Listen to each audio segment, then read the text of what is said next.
The second episode of Secret Level was based around the video game called Sifu, and the title of the episode being called It Takes a Life was the very thing that ran through the episode, but most importantly, it connected to the entire premise of the game.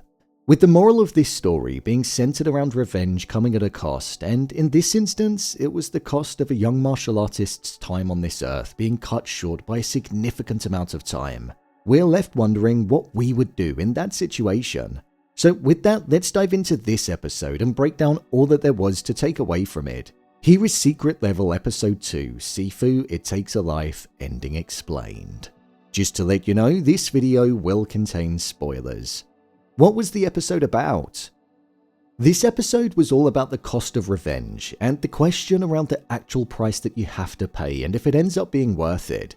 Within the context of this episode, we saw the main character looking to get revenge on the henchman, but most specifically Sean, the person that killed his father when he was younger. And he also wanted to take down the boss of the organization in which they worked for. However, in order for him to do so, it would ultimately cost him several years of his life. This was because every time that he would die and be killed by one of the goons, he'd be resurrected by one of the talismans that he had. However, every time that he'd die and he'd be resurrected, he'd become significantly older when he'd return. So there were only a few opportunities for him to do so before he got to the point of being too old to be resurrected. This is also the premise of the game, and within the gameplay you do get resurrected and return when you die.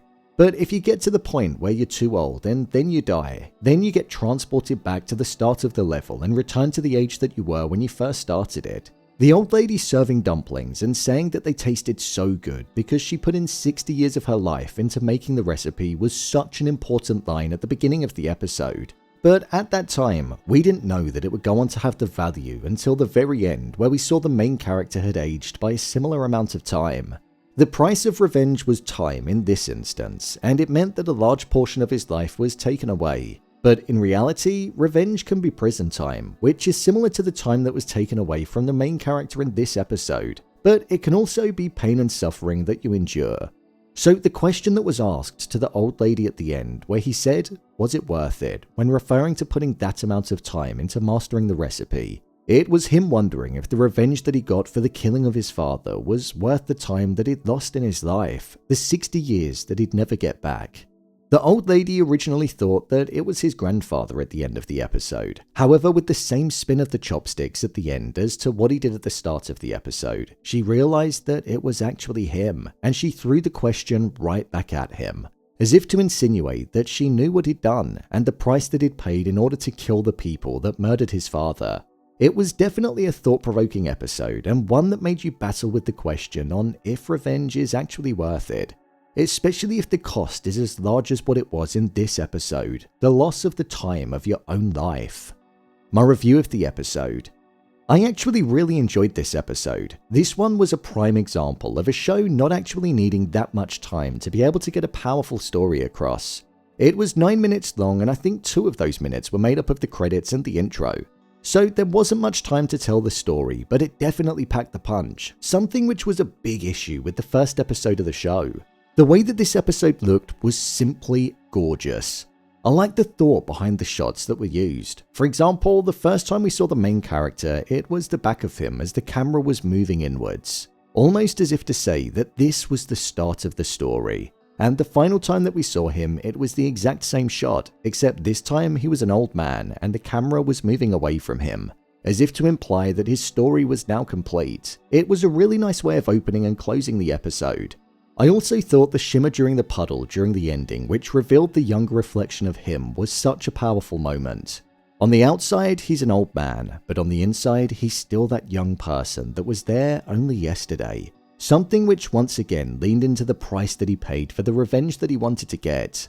Other shots, such as him being the only person walking through a sea of umbrellas, was really nice to look at, and also when he walked into the bar and the camera was just following behind him. Everything felt so well thought out, and it was an episode that had me hooked. One thing that I thought was really nice to look at from a creative perspective was the flashback that occurred when we saw that his father was killed. The art style switched up dramatically, and the black and white that they went for to showcase it almost reflected the pain that he was going through and the darkness that plagued his mind following that memory being formed. I'd also say the fact that they decided to go for a sketch for the use of it being a memory was something that was interesting too. The fight scenes in this episode were really awesome to look at. Some of them were so brutal to watch and were bloody and gory, but it added to the excitement. The slight glow of white that you'd get as the knife or blade would be slashed across was almost like what you see in video games, and it left a trail in that brief moment, which was a nice touch to see. It added to the feeling of the sharpness of the blade, and it just allowed us to track the movements a bit better. The scene where we saw that he'd died and he was looking at the older version of himself before he got resurrected as that very version of himself was a nice touch. It just allowed us to essentially peek behind the curtain and see the visualization of what actually happened to him when he made the decision to go back to the real world and try and defeat them again. In terms of the character performances, there wasn't actually that much dialogue in this episode. The only real dialogue that mattered was the conversation at the start and the same conversation at the end. So in that sense, it held a lot of value, but I wouldn't say the vocal performances were that strong. We connected to this character due to the expressions that he had and the pain that was shown to us through the flashback. The desire to get revenge was what allowed us to sympathize with everything that he'd been through, so the animators get praise on that one. I thought the overall concept and meaning of this episode was something that was extremely thought-provoking. I liked the fact that revenge wasn't free and that it came at a price. At the end of the episode, I was sitting there wondering what I'd do in that situation and if the large amount of time being taken away from our own life would be worth the revenge. And I think that was the point. He was such an old man at the end of the episode and he had his whole life ahead of him at the start. It's a cool concept and it's got an even more powerful message at its core that leaves it down to us to interpret if it was something that would be worth doing. So far, I'd say I preferred this episode, episode 2, to the first one that was focused on Dungeons and Dragons. I think this one had a stronger story and they actually got the message across in a significantly shorter amount of time. I also preferred the art style and the approach of the visuals, so as of right now, the second episode is winning. This episode had that much of an impact on me and I thought the concept was that cool that it's made me want to play the game and give it a go for myself. Because the overall premise of it was original, and it seems like a world and story that would be exciting to explore. Right, on to episode 3 now. So, there you have it, Secret Level episode 2, Sifu, It Takes a Life, ending explained. If you want to see every episode of Secret Level being broken down, then click on the card in the top corner. There's an entire playlist there. I'll be breaking down every episode in the show, so be sure to head over to the channel if you want to see more. And finally, if you'd like to see what I rate the latest movies that don't quite make the cut to getting a dedicated video, then head over to my Letterboxd profile. It's where I rate the latest releases in real time. What did you think of this episode? Let me know your thoughts in the comments. As always, thanks for tuning into the video and I'll see you in the next one.